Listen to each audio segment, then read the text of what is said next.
Azad Samaj party की बैठक Jaguar Khurd में संपन्न। प्रदेश में इस बार बनेगी आसपा की सरकार। पुष्पेंद्र राणा।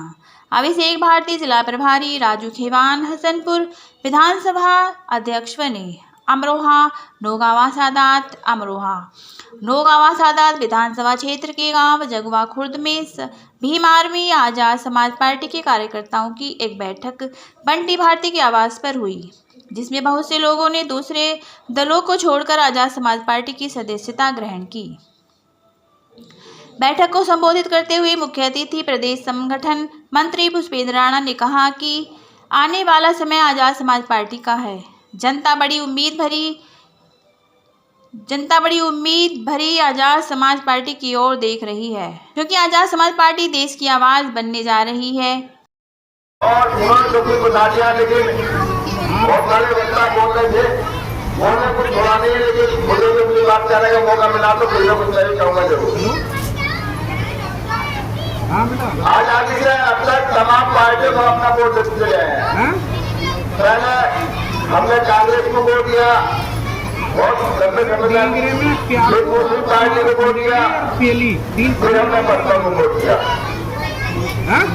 अब सवाल ये उठता है कि इतनी पार्टी थी, हमारी पार्टी बसपा ही बन गई थी, सभी खुले लोग पार्टी, तो फिर आजाद समाज पार्टी को बनाने की जरूरत क्यों पड़ी? सवाल ये उठता है। हमारे बीच हमारे बहुत महत्वपूर्ण स्तंभ आदरणीय मोदी आ चुका है। मेरा उनका अनुरोध है कि वो मंच पर आ जाए और मंच पर अपना आदर ग्रहण कर लें।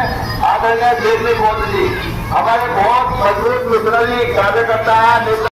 आजाद समाज पार्टी से पहले सन 2015 में चंद्रशेखर भाई ने भीम आर्मी का गठन किया था। सन 2020 में आजाद समाज पार्टी काशीराम का गठन किया था और सन 2022 में सदर सीट से चंद्रशेखर भाई ने योगी आदित्यनाथ के सामने विधायक का चुनाव लड़ा था और उनको हार का सामना करना पड़ा।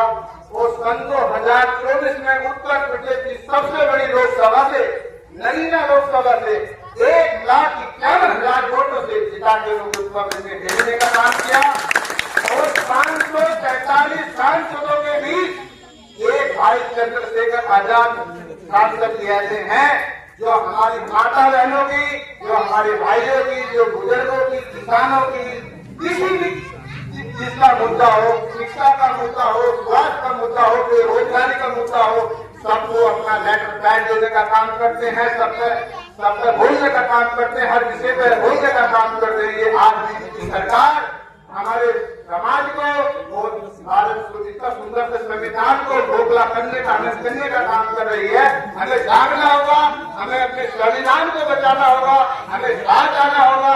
जो आज चंद्रशेखर भाई हमारे बीच हमारे समाज के लोगों की आवाज खाते हैं, सड़कों पे जेल में जाते हैं, डंडे खाते हैं, होतियों के साथ इतना शोषण उनके साथ हुआ, उनकी रीढ़ की हड्डी में भी 14 mm का गैप हुआ, कितनी पीड़ा उन्होंने झेली है। नौजवान साथियों, मैं आपको जय हिंद भी करता हूँ, आदाब भी करता हूँ, नमस्कार भी करता हूँ और इस पार्टी के लिए आपके लिए सम्मान करता हूँ कि आज इस पार्टी को आगे बढ़ाने के लिए आपने समय दिया। मैं बहुत बहुत आभारी हूँ आपका। साथियों, सभी ने अपने अपने वक्ताओं ने बात रखी और अपने अपने ढंग में ये बताया। सबका मकसद सिर्फ एक ही है, इस देश में ऐसा शासक बनाइए जो सभी कमजोर वर्ग को साथ लेकर चले। सबका कहने का साथ यही है। इस देश के अंदर जो ये देश इस धरती में विश्व गुरु कहा जाता है भारत, जहाँ गंगा यमुना सरस्वती के संगम है, जहाँ अनेकता में एकता का प्रतीक कहा जाता है, सभी भाषा सभी धर्म को जो यहाँ पर जो है समान अधिकार और अपने ढंग से रहने का अधिकार दिया गया है। इतना सुंदर इतना देश जो भारत जिसमें हम रहते हैं, हमें बड़ा गर्व है, सम्मान है कि हम भारत के निवासी हैं। साथियों, कुछ ताकतें हमारे भाईचारे को खत्म करना चाहती है। वो हमारे भाईचारे को खत्म कर हमें जातीय धर्म में बांटना चाहती है। क्या आप बंटना चाहते हैं जाति में, धर्म में? बताइए, नहीं बंटना चाहते ना? हमारे लिए भाईचारा बहुत अच्छा है।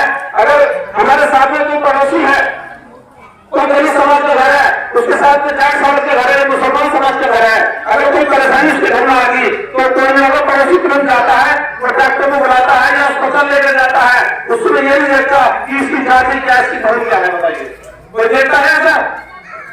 तो ये इसलिए इसे जो है सभी धर्मों का संगम भारत को कहा गया। विश्व गुरु इसलिए माना गया है, दूसरे देशों से लोग आकर यहाँ रहते हैं, यहाँ की सभ्यता सीखते हैं, यहाँ का भाईचारा सीखते हैं और जाकर अपने देश में जाकर बताते हैं कि भारत से अच्छा कोई देश नहीं है। तो साथियों, भगवान बुद्ध ने काफी लंबे समय इस पर कार्य किया, सभी ने किया कार्य, और उन्होंने कहा, उन्हें लोगों ने भगवान समझा, उन्होंने कहा मैं भगवान नहीं हूँ, मैं मार्गदर्शक हूँ, मैं रास्ता बता सकता हूँ, अपने क्या है अपना जीवन स्वयं बनने के लिए कहा उन्होंने कि अपना रास्ता खुद चुनो, अपने ज्ञान खुद जगाओ, अपने ज्ञान को, ईश्वर ने सबको शक्तियां बराबर दी है। तो ऐसे देश में हम रहते हैं जहां पर जो है अनेकता में एकता का संगम कहा जाता है।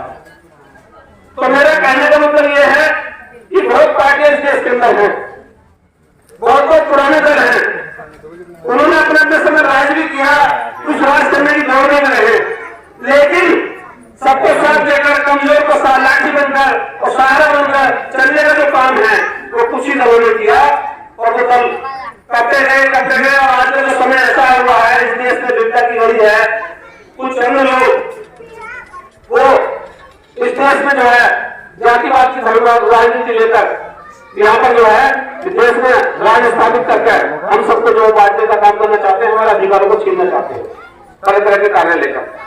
तो हमें क्या करना है? 12 साल में हमें वोट का अधिकार दिया, हमने क्या दिया?